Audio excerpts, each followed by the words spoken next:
Spirituality ಅಂದ ತಕ್ಷಣ we compare to materialism. ಇದೆಲ್ಲ ಆದಮೇಲೆ ನಾನು ದೇವ್ರ ಪೂಜೆ ಮಾಡ್ತೀನಿ, ಇದೆಲ್ಲ ನನ್ನ ಕೆಲಸ ಆದಮೇಲೆ ನಾನು ಇದನ್ನು ಮಾಡ್ತೀನಿ, ನಂಗೆ ಈ ಹಣ ಬಂದ ಮೇಲೆ ಮಾಡ್ತೀನಿ ಅಂತ ನಾವು ಅಂದ್ಕೊಳ್ತೀವಿ. ಇದು ಒಂದು ರೀತಿ ಲೆಕ್ಕಾಚಾರ ಆಗಿಬಿಡುತ್ತೆ.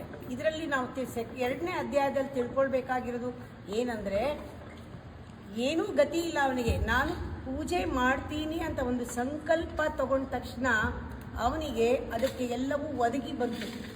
ನಾವು ಯಾವತ್ತಿದ್ರೂ ಮೊದಲು ಇನ್ನರ್ ಕ್ಲೆನ್ಸಿಂಗ್, ಆಟೋಮ್ಯಾಟಿಕ್ ಆಗಿ ಔಟರ್ ಕ್ಲೆನ್ಸಿಂಗ್ ಆಗುತ್ತೆ.